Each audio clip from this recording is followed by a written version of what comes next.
All right, let's get started here on a Wednesday night. It's the Panther-Lair Show for this week, September 8th. I'm Chris Peak from Panther-Lair.com. Assuming all the technology is working as we always do to open the show.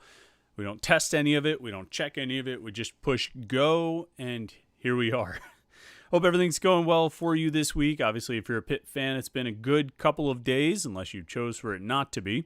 At least as it relates to your Pitt fandom, it's been a pretty good couple of days, fresh off the win over UMass on Saturday, a 51-7 blowout. I got to tell you, we had a lot of fun after that game right here on the Panther-Lair.com YouTube channel, youtube.com/Panther-Lair.com.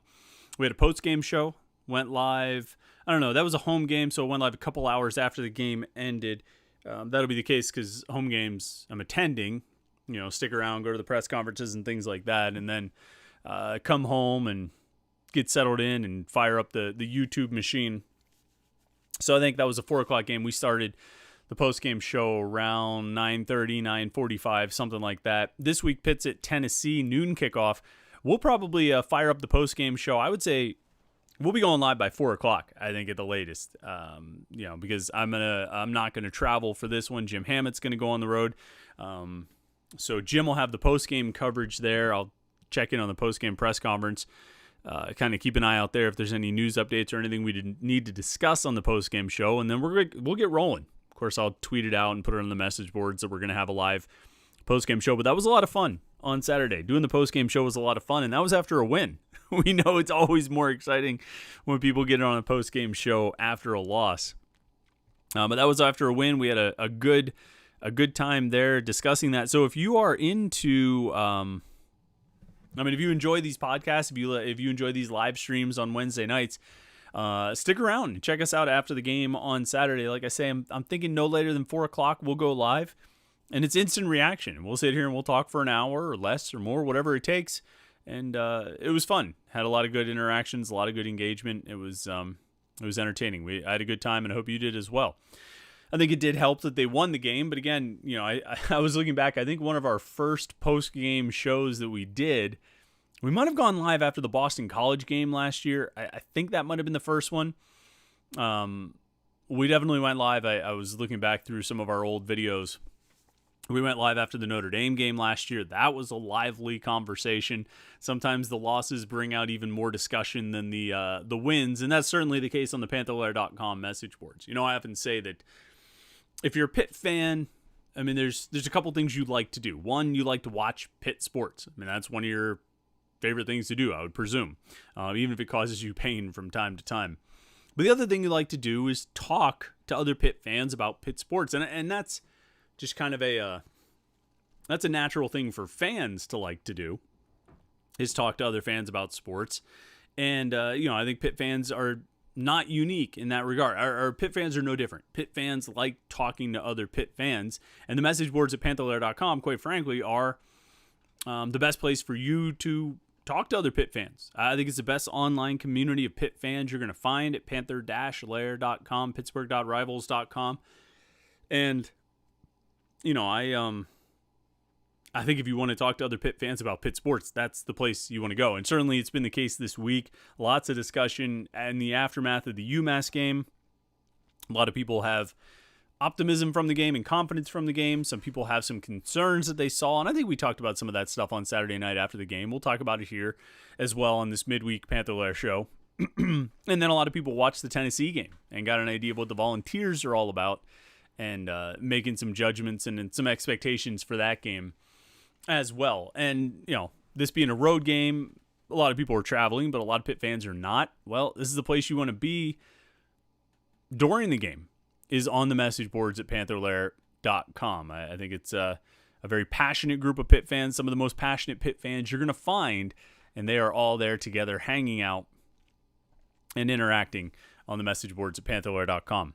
The other plug I have to give, as always, it is Wednesday, which means Wednesday morning we released the new Kenny Pickett show. We had episode 6 out today.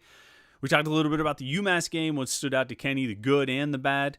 Talked a little bit about this Tennessee game coming up. We talked about, to be honest, and I probably didn't promote this enough when I tweeted about the Kenny Pickett show, but I thought one of the more interesting conversations we had was about he took that big shot early in the game, took a big hit. And I guess Pat Narduzzi said he took a shot to his chest. He got the wind knocked out of him. It wasn't necessarily to his head. It wasn't concussion protocol or anything. Pickett came back in one play later. The guy who hit him got ejected. And we had an interesting conversation about, this is something I've always wondered about with quarterbacks is, look, I mean, you drop back, you're scanning the field. If a guy comes free like that, you might still be looking downfield, but you see that. You know what I mean? Like if it's peripheral vision, and I think that case, that guy was just heading straight for him. I mean, you're not going to not see that. How do you, and if you see it, if I were to see it, if you were to see it, just a regular person, we're standing on the field and this 250-pound guy is running full speed at us with the intention of decapitating us. Our natural instinct, our reflex is going to be to run like hell. Get out of there. And yet these quarterbacks hang in there and take the shot. And I'm just curious how you develop I don't know if it's mental fortitude, some other kind of fortitude, or just plain stupidity to stand in there and take that shot and still try to make the throw, knowing you're going to get laid out. And so Kenny talked about that, about how he developed that, and I thought that was an interesting conversation. We talked about whether or not he thought that hit was targeting. And he mentioned, Phil Campbell pretty close to getting thrown out on like the second play of the game or whatever it was. He very early in the game, almost, I think it was the second play, right? Almost got thrown out of the game. And so we had a good conversation there. So, I highly recommend it. We push it into the podcast feed as well. If you subscribe to the Panther-Lair Show podcast, you'll get the Kenny Pickett Show delivered directly to you, whether it's on Spotify or Apple, wherever you get your podcast. Wherever you get the Panther-Lair Show podcast, you'll get the Kenny Pickett Show. And then you can watch it on our YouTube channel as well, youtube.com/Panther-Lair.com. One last plug, as always, make sure you subscribe to the YouTube channel, youtube.com/Panther-Lair.com. You'll never miss a live stream. If it's the weekend, if it's a game, and you're not sure what time we're going to start the post-game show, subscribe to the YouTube channel, get the notifications. You'll get a notification when we go live. You'll get a notification when we publish a new Kenny Pickett Show. You'll get a notification when we set up and go live here on Wednesday nights. In case you forget, if you forget that we start at 8:30 every week, you'll get a notification about it. So subscribe to youtube.com/Panther-Lair.com. I see everybody in the live stream is clicking the like button. We appreciate that. Click the subscribe button too. It's right around there, somewhere in front of me. Lower right-hand corner, I guess it is. Click that button. And if you're listening to the podcast later in the week, do us a solid. Head over there and click that button. As always, people during the live stream can jump in as super chatters. We appreciate that. You can throw a couple bucks to the podcast, support us. We're just doing this for fun here on Wednesday nights and after the games. So if you want to support us in any way, we greatly appreciate it. You can be a super chatter. Click that little $sign button down at the bottom of the chat box, and we will definitely get to your comment or question. If you have something to say during the podcast, you want to get in on the conversation, you can be a super chatter, and we will definitely get to it, whatever you have to say. Like Michael B., one of our regulars, we always appreciate that. Everybody who shows up every week, and certainly anybody who wants to be a super chatter on a weekly basis like Michael B., we appreciate it. And so we'll go to your question right off the bat. He says, Chris, hope you're doing well. Are you worried about the lack of push from our offensive line against UMass and will carry over to the Vols? Most of our big runs came because Pitt outran UMass around the edges. Kenny Pickett can't do it all. Yeah, I think we said it on Saturday that the push from the offensive line, the establishing the running game, even though they finished with 200 and how many rushing yards did they end up with? I got the stats right. 222 rushing yards. They averaged 5.4 yards per carry. It left something to be desired. I don't think there's any question about it. Kenny Pickett wasn't under pressure all that much, so they did a decent job in pass blocking. But the biggest concern coming into this season was the run blocking and how they were going to establish the run, if they were going to, how they were going to build that running game, and whether the O-line was going to do a better job getting some push up front than they did a year ago. And I'm not sure we saw anything in the UMass game that blows you away. It says, yeah, they are dominant up front, even though they went for yards carry, 222 rushing yards. I mean, I think, let me look at this real quick, just bring out, because I have the box score right in front of me. I mean, lost rushing yards, all the running backs, -1. A grand total of -1 yards, and that was Vincent Davis. Rodney Hammond, 8 carries, no carries for loss. Izzy Abanikanda, 7 carries, no carries for loss. A.J. Davis, Daniel Carter, Todd Sibley, they had about 8 carries between them, no carries for loss. The only real lost yardage, again, Vincent Davis had 1 carry for a -1 out of his 6 rushes. And on the other, on the other 5, he gained 33 yards. So pretty good, 6 yards per carry. You take that all day. So, I mean, that's good, but it's still just kind of passing the eye test.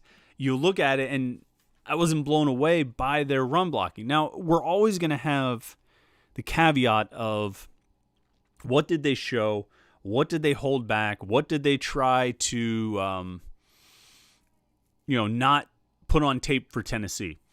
And I hate this conversation because I've been on both sides of getting it wrong in the past. I can remember in 2017. So the first time it really stood out was 2016, right? They played Villanova in the season opener. The offense looked morose. It looked boring. It looked dull. It was like a 28-7 game. I think they scored on a kick return touchdown. I think Quadri Henderson had a kickoff return for a touchdown. So they only scored like 3 touchdowns in the game. It was not a good performance at all.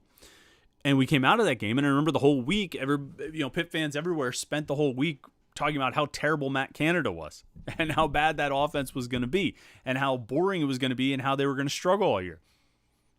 Well, they go out the next week, and their first possession starts at the 1, their own 1, against Penn State, and they end up driving the entire length of the field, or maybe they started at the 2 or something like that, and they drive the length of the field. And obviously, they held a lot back. So we were on the wrong end of it that way.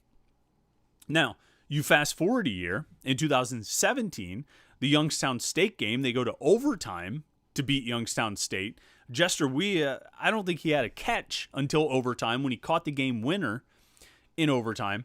And we came out of that game, and I remember, talking so much on the podcast. I don't think we weren't doing live streams at that point, but I talked on the podcast and said, look, this can't be their offense. This is not going to be their offense. They're not going to have 1 catch for Jester Weah. You know what I mean? They're not going to have 5 targets total for Weah and Henderson. It's going to be different. It's going to be different. I said all this stuff. And then, it turned out, no, their offense kind of sucked all year. And it didn't really get very much better. Even the games they won, outside of the Rice game when Max Brown threw for like 400 yards, best game of Max Brown's career. The games that they won, though, they got a huge rushing performance from Darren Hall against Duke, and then really kind of won with defense against Virginia and Miami. But it's beside the point. We got it wrong then. Sort of expected that, well, they must have held a lot back. Well, maybe they did hold back. Maybe they didn't. I don't know. Either way, it didn't matter because their offense stunk. And then you get to last year. And I definitely made a lot out of that Austin Peay game. Not because I thought that, wow, they scored 55 points or whatever it was against Austin Peay. They're going to be an awesome offense this year. But when I looked at that game, I looked at the philosophy behind going out and slaughtering the opponent. That they weren't going to hold back. They were going to pour it on as much as they could. And they did against Austin Peay. And I said, maybe this signals a different, maybe this is the kind of killer instinct that this team needs. And Pat Narduzzi is signaling to his team from the start, this is how we're going to play this year. Now, in the end, their offense cost them games against NC State and Boston College. Difference between 6-5 and 8-3. And their offense pretty much stunk at Miami, which was probably a winnable game as well. So we kind of got it wrong there. So long preamble to saying that when I look at this UMass game, there's part of me that says, boy, they didn't really get the kind of push that I was expecting or maybe hoping for out of this offense, particularly in the running game. But maybe they held some things back. Maybe they held some things back in their blocking scheme. Maybe they held some things back in their rushing attack. There was a question here. I saw Doug Woods says, was it a mistake not getting any of the running backs 12 to 15 carries? And he's right. Rodney Hammond had 8. Izzy Abanikanda had 7. Vincent Davis had 6. Daniel Carter had 4. A.J. Davis and Todd Sibley had 2 each. None of the backs really got an extended amount of work. They didn't get all that many carries. Shockey Jacques-Louis had 4 rushing attempts, which was more than, A.J. Davis and Todd Sibley. So I think that was by design. I think there was a desire to get as many backs on the field, to not give them too heavy of a workload because of the opponent. I think they wanted to get those guys a lot of opportunities, or not get those guys a lot of opportunities, but get a lot of guys on the field to get an opportunity to see who responds and how they kind of carry the ball, knowing that when you go into this next game, you're probably going to taper it down and just focus on maybe 3 guys. Vincent Davis, Izzy Abanikanda, and maybe A.J. Davis, maybe Rodney Hammond. You know what I mean? Somebody, 2 guys on the opposite ends of the spectrum, a 5th-year senior and a first-year freshman.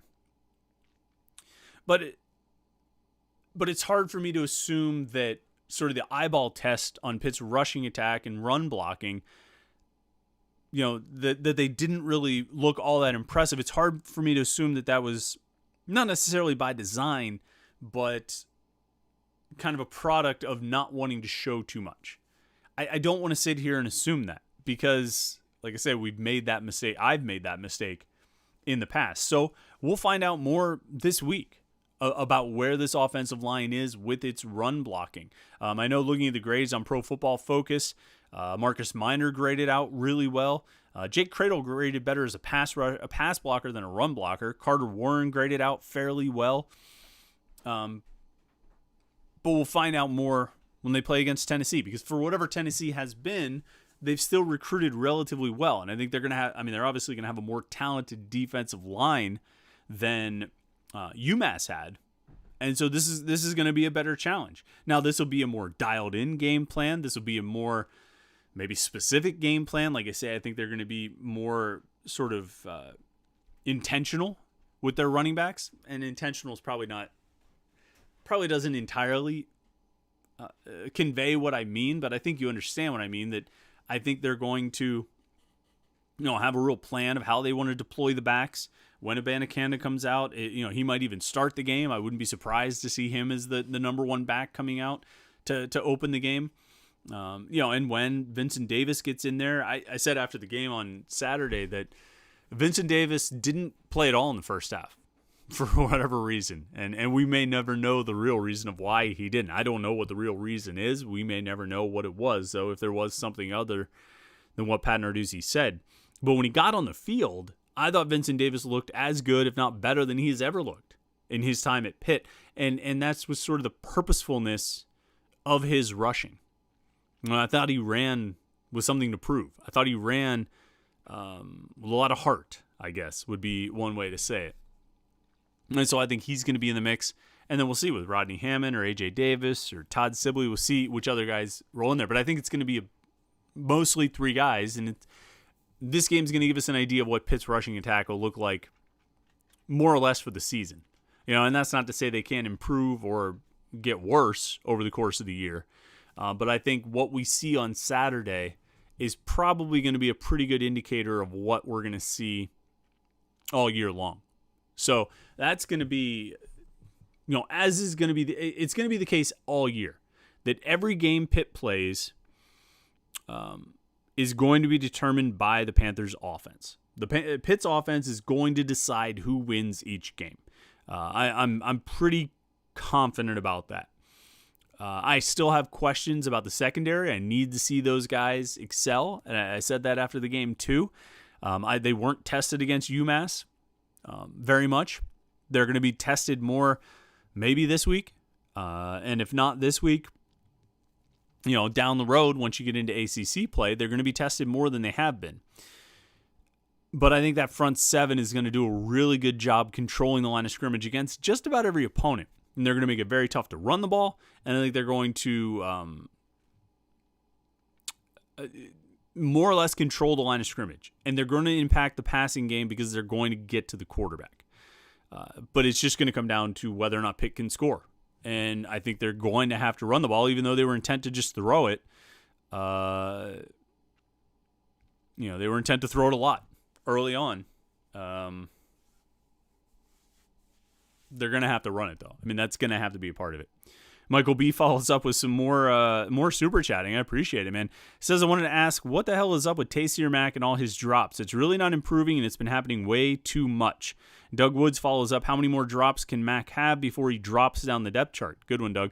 Taysier Mack had the one drop in the end zone on Saturday that was bad. I mean, you can't drop that pass. That's a touchdown pass, and you're not going to have many touchdown passes that are easier than that. And luckily for you, it was a 51-7 blowout where you dropped a touchdown pass. If you do that in an ACC game, if you do that this week or next week against Western Michigan, you are going to be on the bench because there are other talented receivers on this team. Jared Wayne caught 6 of 7 targets on Saturday against UMass. Jordan Addison caught 5 of 8, but we know what he can do. We know his skill level. Jalen Barden had a drop, but he caught one pass for 47 yards. Jaden Bradley. Jaden Bradley looked good when he got in there at the end of the game. And he's not a 5th year or 6th year senior or whatever Taysier Mack is. He's a freshman. But if they can't rely on you to catch the ball, and I still think Taysier Mack has some real skills when it comes to contested catches and downfield plays. I think he can help this team a lot in that regard. If you can't rely on him to catch a layup, easy touchdown pass, then yeah, you might not bench him, but Kenny Pickett's going to be less inclined to throw to him. I know quarterbacks always want to keep their confidence in guys. They want to keep their guys' confidence up. They're going to go back to the guy who makes a mistake. They're going to go back to the guy who drops a pass. They're going to go right back to him and just show him we got his back. We're behind him. But if it happens again, he's not going to be the first option on passes. And Kenny Pickett's going to start looking away from him because you can't rely on him. So yeah, that needs to get better because I think he can help this team. I think he can be an asset and a weapon, but there are other wide receivers on this roster. There are other guys who can catch passes on this roster, as we saw with Lucas Krull and Gavin Bartholomew. Shockey Jacques Louis is another one. He caught 3 of 4 passes on Saturday. I mean, there are other guys who can catch passes. If Taysier Mack's not going to do it, they'll find guys who can and will. Brock Madonic says, give me one X factor for Pitt on the offensive side and the defensive side this week. Are you talking about one X Factor player, Brock? Because I would say I'm going to go with Lucas Krull like every week. I think I talked about him. Forget if I talked about him on the podcast last Wednesday night. I know I wrote about him in the 321 column on Friday on Panther-Lair.com. And I talked about him on the Panthers Insider Show on Saturday morning on 93.7 The Fan. I talked about 2 guys that I thought would go a long way in determining Pitt's success this season. 2 guys, I called them the harbingers, that their individual success would have the most sort of direct correlation with Pitt's team success. And one was Izzy Abanikanda, and one was Lucas Krull. And I'm still of that opinion, and I think what Krull did on Saturday, I felt like it backed me up. You know what I mean? I felt like I was like, yep, see, I was right. I mean, not that anybody doubted the importance of having a good tight end, but I mean, Lucas Krull was really good. Caught 5 of 5 targets for 58 yards and a touchdown. I think I was looking, according to Pro Football Focus, he had 2 contested catches, which is more than anybody else on Pitt's team, which is partially due to UMass's coverage. As I think Alan Saunders pointed out during the game that there are open guys on every play. I mean, Pitt had multiple open receivers on every play. It's almost a surprise that Kenny Pickett had any incomplete passes that weren't drops. But I mean, Lucas Krull was awesome. He was really, really good. And yes, he's playing against UMass in that game, but I think the things he did should be able to translate. He was able to have success against UMass, partially because he's 6'5" and 250 pounds, 6'6", 260, whatever it is. Well, against Tennessee, he's still going to be 6'6", 260. And against Virginia and against Virginia Tech and against Georgia Tech, he's still going to be 6'6", 260. And that matchup advantage is still going to be there. His ability to run is still going to be there. His toughness, his catching ability, those things are still going to be there. Those things are not opponent dependent. Those are independent qualities that he's got that I think can make him a real difference maker. And I think that's going to be the case here. Once again, on Saturday. I think he'll have another impactful game.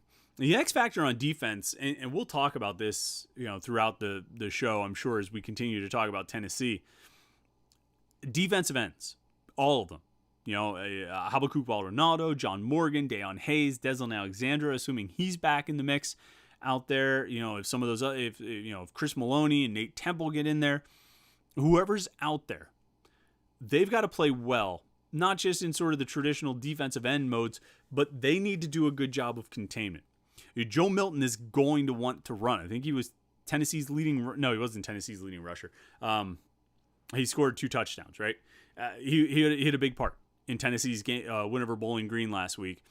And it was, his biggest impact was rushing. I think he had 1 completion in the second half. It was a touchdown pass, but I think he had 1 completion after halftime.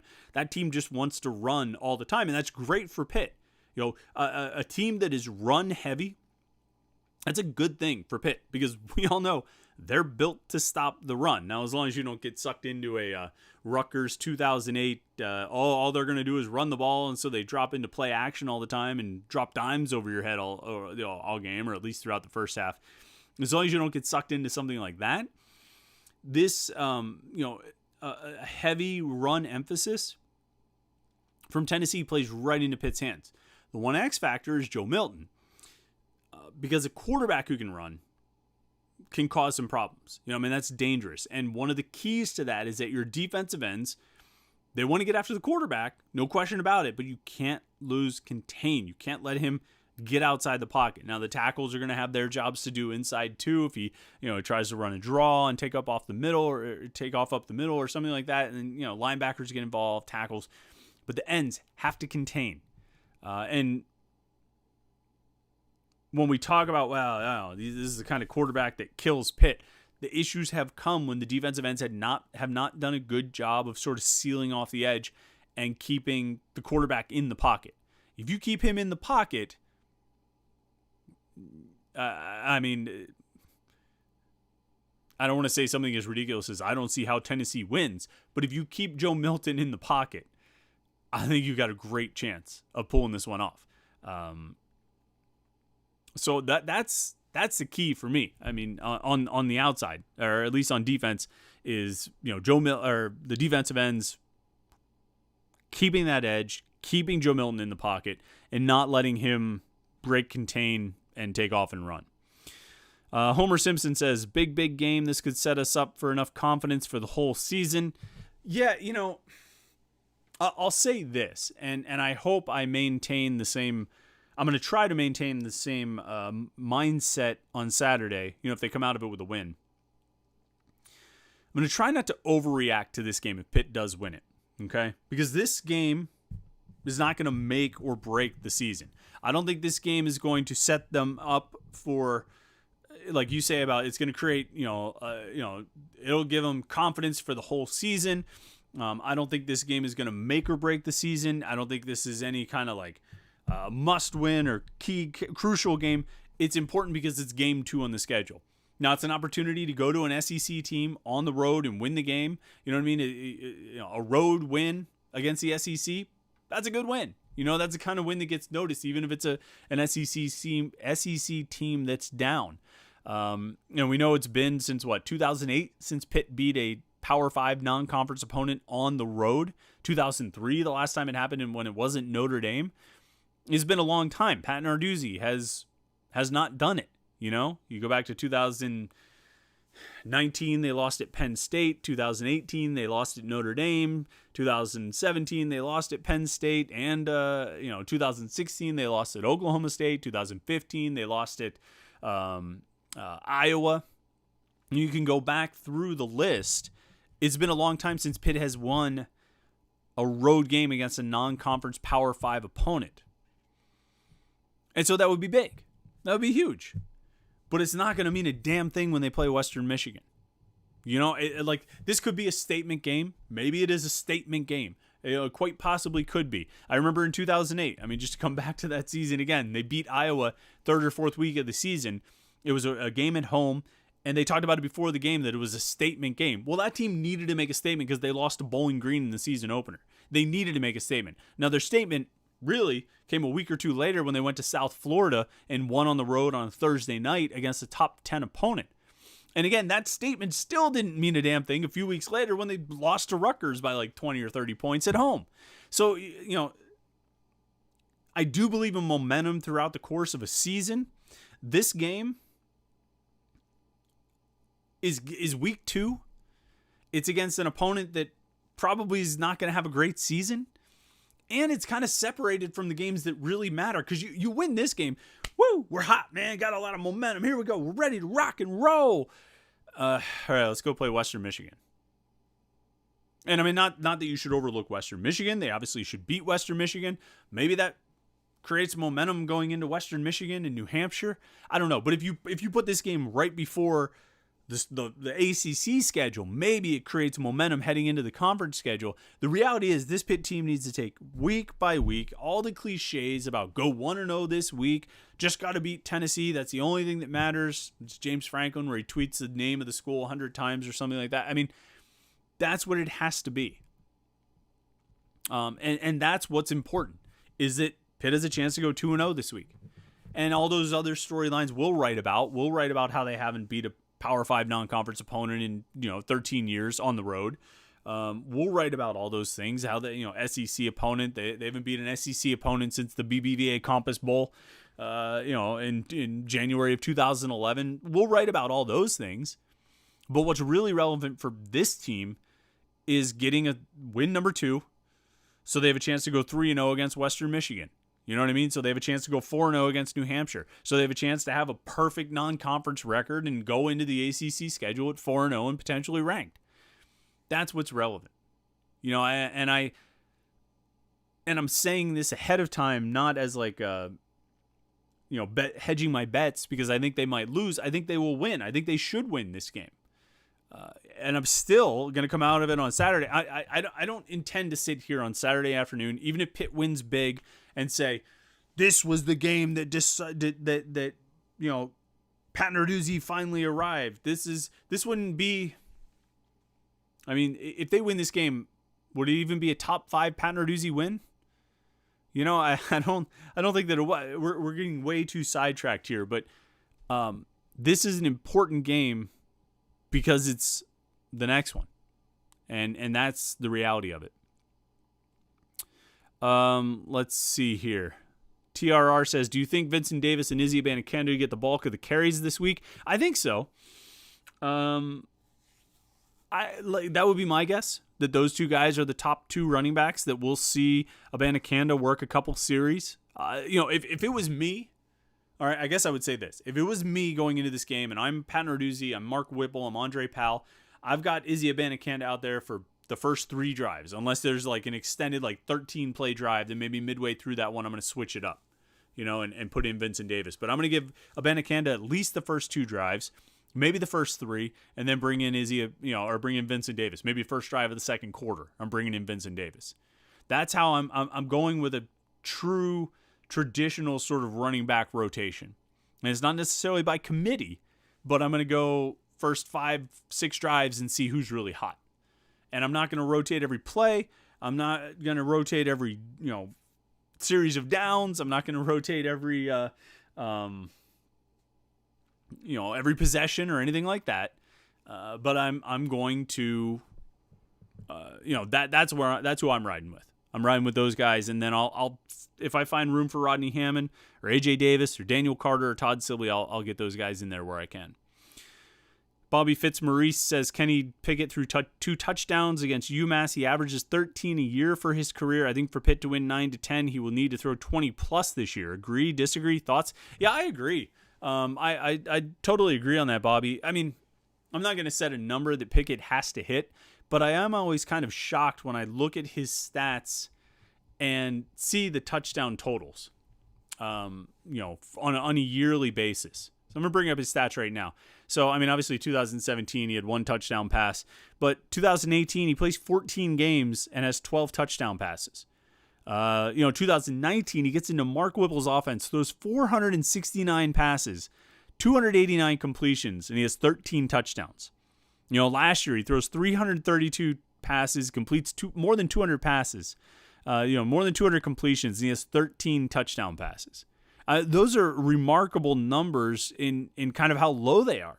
You would think just on volume alone he would throw more touchdown passes, but he hasn't.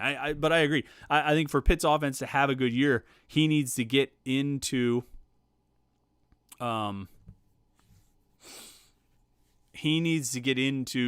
20s. I would agree. MTTT jumps in as a super chatter and says, and we appreciate your support. He says, for me and many Pitt fans, this is a must-win for Pitt. We are so sick of having a ceiling of mediocre. Well, so here's my thing, right? Like, this game is not going to tell us what Pitt's ceiling is. This game is going to tell us where Pitt is right now in week 2 of the season, but their ceiling is going to be determined in how they do against Carolina and Miami and Clemson. Their ceiling is going to be determined by how they do quite frankly, the whole 12 games. Right? If we come out of 4 games and we say their ceiling is mediocre or their ceiling is much higher, we don't know where their ceiling is yet. And this game is not going to be the indicator. Maybe they go out and score 50 again. And then we'll say, okay, this offense might have a chance to really do some damage this year. But I still don't think this game, I don't think it's a must win because it's week 2. And it's not against a ranked opponent. It's not against what really appears to be a very good opponent. It's against an SEC opponent on the road. But look, did the Florida State game last year, and I keep coming back to this as a comparison, did the Florida State game last year give us an idea of what Pitt's ceiling is? Was the Florida State game last year a must-win? Because I look at these two as having a lot in common. A name program, a historically successful program, the kind of program that means something to people when you say the name, playing on the road, right, at a historic stadium, Doak Walker and Neyland Stadium and all this stuff, like all that. But they're programs that are struggling, they've fallen on hard times, and they have a first-year head coach. When they beat Florida State last year, nobody said that was a must-win game. Hell, everybody was leaving them for dead, because that was the game they came out after the Clemson or after the Notre Dame game. They came back 2 weeks later. They had an off week. Paris Ford had quit the team, and they go down to Florida State and they win, and rather convincingly. And I don't think anybody came out of that game saying, well, this is where Pitt's ceiling is. This game on Saturday is not going to tell us where Pitt's ceiling is. This game on Saturday is not a must-win game for Pitt, if only because the only must-win games are the ones where there's something tangible on the line. This game right now does not make Pitt bowl eligible. It does not give Pitt the Coastal Division Championship. It does not give Pitt an ACC championship. It does not clinch a spot in the college football playoffs. This is a game on the road against an SEC program that is struggling. It's a win that is there for the taking. And it's a win with some of those sort of attachments like SEC on the road, historically notable program, one of the bigger programs in college football. And so you have all those things, even though they're not really all that good. So what you've got is an opportunity for what appears to be a really significant win that you actually look like you could probably steal this year. Now, when you get down into the November games, if you're still in the hunt for the ACC, the Coastal Division Championship, then you will be dealing with must-win games. In 2018, those were must-win games. Going to Virginia on a Friday night after beating Syracuse and Duke already was not a must-win, but it was close. Virginia Tech at home was pretty close to a must-win. Wake Forest on the road was a must-win. I think they would have still had a chance to win the division a week later at Miami, and that would have been a must-win. Clemson in the ACC championship game was a must-win, because if you don't win the ACC championship. This game on Saturday, it's important. It's important because it's one more building block of this season. But it's not a must-win because even if you lose, you still have 10 more games you're playing. And Tennessee is not the best opponent they will face this season. They'll have plenty more opportunities to build their resume and rack up impressive wins. Going to Virginia Tech after not winning down there for a few years, since 2015, I think, that would be an impressive win. Obviously Clemson, Miami, Carolina would all be impressive wins.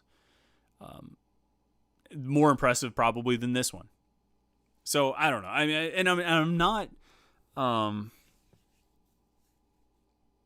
downplaying it because I want to, like I say, I want to hedge my bets that I don't think Pitt's going to win, and so I'm trying to talk it down. It's not that at all. Like I said, I think Pitt will win. I think they should win.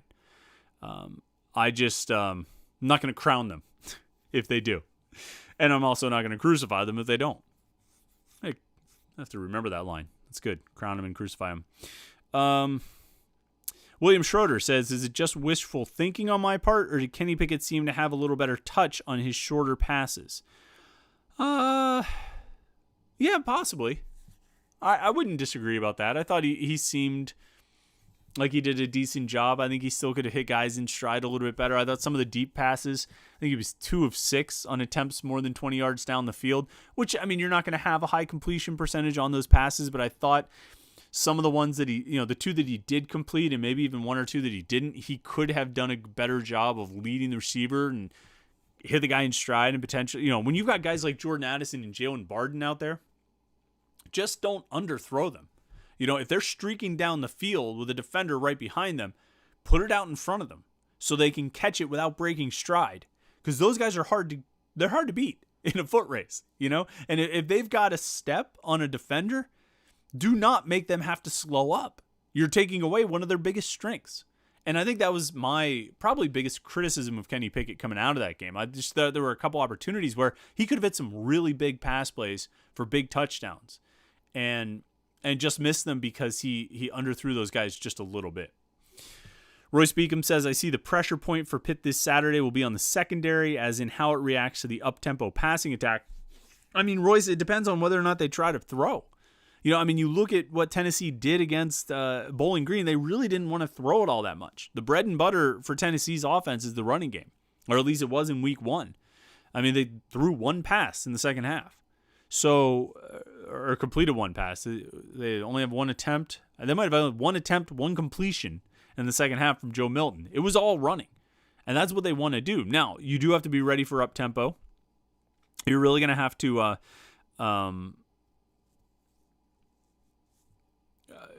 be prepared for that and be ready to handle it and understand what you have to do in those situations. I think it helps having a veteran front 7, even with the defensive ends. I mean, the guy, they're obviously not returning starters at defensive end, but they're all guys who have played.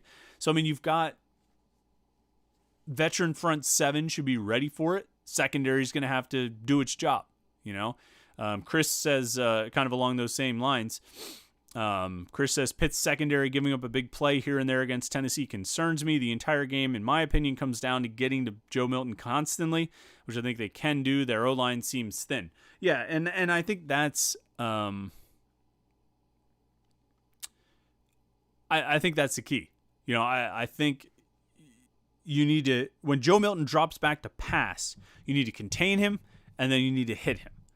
Don't give him any time. Pressure him like you pressured the UMass quarterback. And I think Tennessee's offensive line is going to be better than Massachusetts' offensive line, but you still should be able to create some pressure there. You just can't let him scramble and make big plays with his legs. Get to him, make him rush his passes, try and force some bad decisions, kind of try to force some turnovers. And that's the recipe for success. They're going to hit some more passing plays than UMass did. UMass ended up with 167 passing yards. They're probably going to, I would assume, do better than that. But again, the bread and butter is the running game. And if that's how Tennessee wants to play, like I say, I think that plays into Pitt's hands. Let's see. Royce Beacom asked, does anyone know the nature of Deslin Alexander's minor injury? I don't know the details there, Royce. Everything sounds like he should be ready for this week. If it comes down to rushing him out there this week and potentially losing him for the season or slowing him down for the season or re-aggravating whatever his problem is, if it's between that and holding him another week, I think you hold him. You've got to play the long game here. You've got 10 more games, 11 more games to play this season. 12 if you win the Coastal, right? Make a smart decision. And you've got good defensive ends. Be better to have him out there, but you've got good defensive ends. Will Z says, I think they're saving Izzy for Tennessee, and by the time the O-line figured it out what the defense was doing, he was out. I expect a big game from him. I think so, too.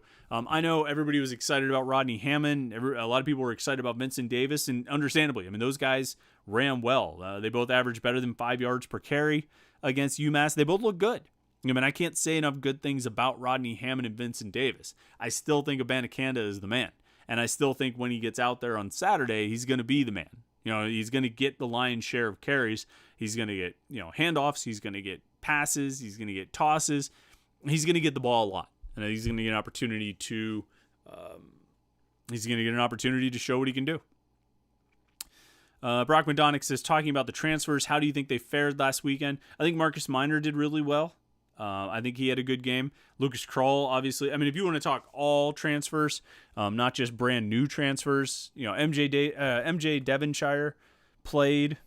I think he played pretty well. I didn't really see too many stats on him. I'm looking. He didn't have any tackles or anything like that, but I thought he was pretty solid in coverage. Again, the secondary wasn't really tested, so it's hard to gauge. Melky Stovall, a bit of an adventure on the punts. Maybe some of that was due to the punter. But that was a bit of an adventure. He had one catch, didn't really make a huge impact on the game. Like Marcus Minor played well at left guard. I think he did a good job. If you go back beyond just 1 year, obviously Lucas Krull was good. John Patrician was good. They had some transfers show up and make some plays. But as far as the new guys, I think Minor was probably the best out of that group. Let's see here. Scroll down. We got about 10 minutes left. Let's see what Rollo Brown Town Tony says. I think it will be a statement win, but not top 5. We need to perform outside of the ACC to become a more recognized and respected team. I think there's some truth to that. I'll give you that one. I think you can make a statement that you went on the road to an SEC team and won. I don't think anybody thinks Tennessee is going to be great this year. Nobody at the end of the year is going to be like, well, they beat Tennessee. But I think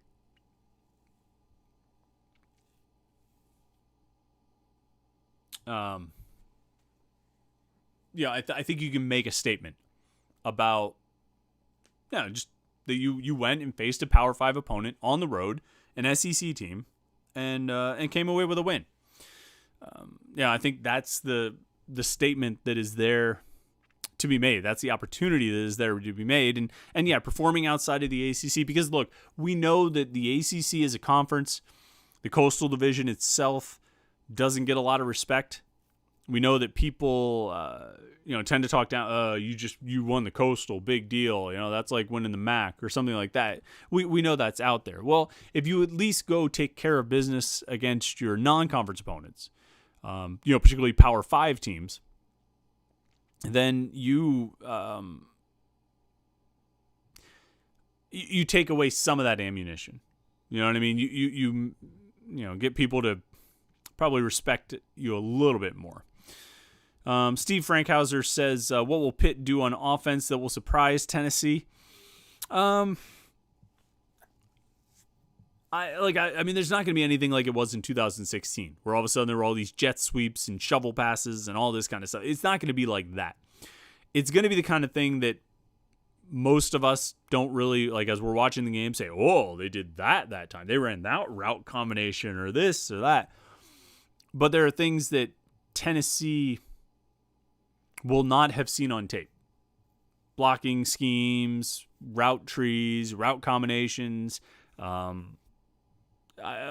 the sort of intricacies of the plays that Tennessee will be preparing for you to do one thing and you'll do another. And probably some stuff that Tennessee didn't even see in watching film from last year. So that's kind of what I would expect. But, nothing I can sit here and I mean, certainly I'm not going to, if I did know that they had some crazy thing they were going to come out with, they were going to start running the option or something like that, I would not be saying it on this podcast. Not that Josh Heupel is watching this podcast, but I would not be saying it here on this live stream. All right, a lot of conversation about MTTT follows up with my response to him. He says, you're talking must-win for the season. We're talking must-win in order to have any faith in this program and in this coach. I mean, but that's every game, right? Like, it's...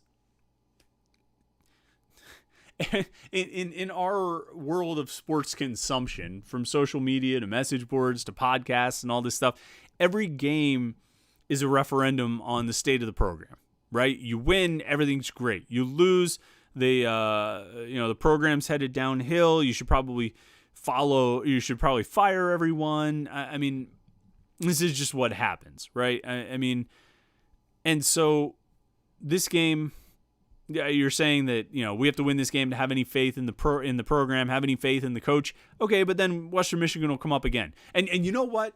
You know what's going to happen? Pitt goes out, and let's say they win in convincing fashion, right? You know what, like, the first post on Sunday morning is going to be on the message boards, or maybe even Saturday night? All right, Western Michigan, this is the game that Pitt always loses. Get a big win and then have a total letdown. Which, incidentally, I can't really think of too many times where that happened.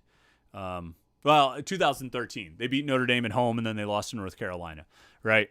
But, I mean, when they beat Clemson in 2016, they came home and beat Duke. Not that very many people were there to see it, but it happened.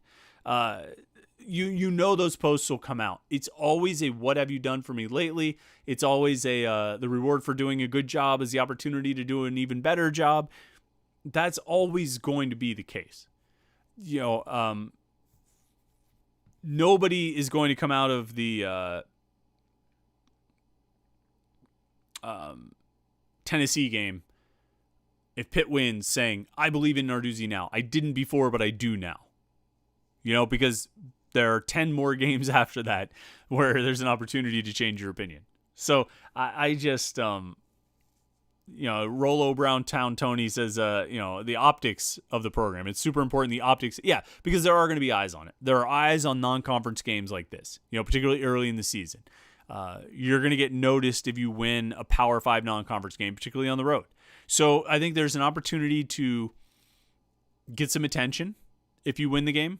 But in the grand scheme of things, it's like Chris says here in this post, it's must win in the sense that if you win it, you definitely start 4-0 and basically guarantee a minimum 8-4 season and get closer to getting the program closer to that next step we always talk about. Right. So that makes Western Michigan just as much of a must win as Tennessee. It makes New Hampshire just as much of a must win as Tennessee. If the first objective is getting out of September with a 4-0 record, which I agree that it probably is, then every one of these games obviously is a must win, or else you can't go 4-0. But anyway, let's see what else we got here. Brock Madonic says, John Patrician surprised me. Yeah, I mean, Patrician was the defensive player of the game, I would say. I don't think there's any doubt about that. Handful of, what did he end up with? 6 tackles, 2 sacks, 2 tackles for loss. He had a great game, and that linebacker rotation looked as good as we expected it to be in the preseason. I think we talked all summer about it, and I think it's absolutely the case. It was the case on Saturday. They looked like the strength of the defense. They looked like one of the strongest points of the team, and so I guess we called that one right when we all would sit around talking about how good the linebackers should be. I think they lived up to it. All right, Nick Presto says, the VolQuest guys think the X factor for Tennessee to win will be for Joe Milton to be better pushing the ball down the field and beating Pitt with long passes. What's your take on that? I would agree. I mean, I think that's Tennessee's best chance is to try to find a passing game, even if it's something similar to what Virginia Tech did in 2016, just throwing fade after fade after fade after fade, and either get a pass interference penalty or catch the ball. I think that's absolutely the key for Tennessee to win, because if I really believe, and these are words that will certainly come back to bite me, I really believe that if they just try to line up and run at Pitt, they're not going to have the kind of success they need in order to win the game. I really believe that. They might eventually break through for some runs. They might finish with 150 or 170 yards if they really commit to handing it off a lot, but I don't think they're going to be able to do it enough. Even if they get over 150 rushing yards or 170 rushing yards, they're not going to have enough success with it to win the game. So, yeah, I think the key absolutely is Joe Milton finding his pass, finding some success in the passing game. I just don't know if he can do it. I don't know if he's talented enough, and I think that Pitt, I think Pitt's defense will give him problems. You know what I mean? I think the defensive line, I think the linebackers will get to him and make it difficult for him to be comfortable in the pocket and have time to push the ball downfield. This is going to be a great test, though. I would say this. I think there's an opportunity for some individual players to get a lot of recognition and draw a lot of attention to themselves. If somebody like a John Patrician or a John Morgan, goes out and has a big game, gets a couple sacks, really kind of gets after it and really impacts the game in that way, or Servassier Dennis or Cam Bright, they can get themselves in the national stage by making a few big plays, some impact plays against an SEC team on the road. All right, final question. Will Z says, turnover prediction for this weekend. I'm saying Pitt has 2. Pitt commits 2 turnovers? Let's see. What did they have on they had the one fumble, right? That was the only that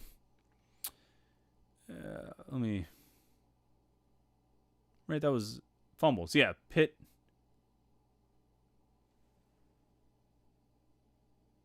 lost 2 fumbles? Really?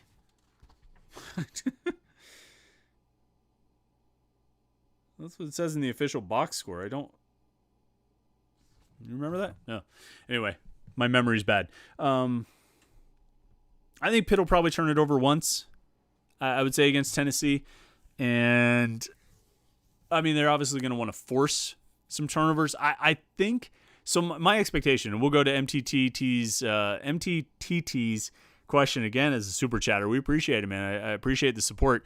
He's got the final question. He says, what's your score prediction and why does it end up that way? I think, and this kind of comes into the turnover question from Will Z, I think Pitt gets after Milton. I think they force him into some bad decisions. I think they get an interception and William Schroeder says the bad snap. I forgot about that. Owen Drexel snapped it when Nick Patty wasn't ready. You're right. That was my mistake. I couldn't remember a second fumble. It says they actually had 5 fumbles and only 2 of them were lost. So that's another one I'm going to have to double check on. But thanks, William, for clearing that up. There was a punt return, some punt return issues too. I knew that AJ Davis had a fumble, and and then the bad snap, some punt return issues. Anyway. We're getting sidetracked. I asked that question, and now everybody's answering. I appreciate everybody chiming in. The turnover question and the score prediction and why the game goes that way. I think Pitt gets to Joe Milton, forces him into some bad decisions. I think they get 1 interception and 1 fumble, maybe both from Milton. Maybe a fumble, a strip sack, and force into an interception. So I think they win the turnover battle 2-1. I think they win the game. Something like...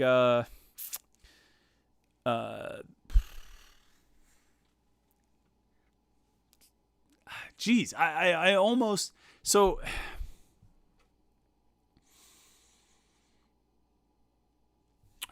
man, see, I'm close to making what probably is like a ridiculous prediction of like 33-13 type of thing, or a 30-13 or something like that. I just think if Tennessee tries to commit to the run, I think it plays into Pitt's hands. So unless they can find a passing game that they really didn't have against Bowling Green, partially by design, I think it just fits into Pitt's hands, and then it just comes down to the offense scoring. Maybe they won't score that much. Maybe it'll be like a 24-13, 24-10, or 27-13, somewhere around there. But I think Pitt will win, and I think they should win this game.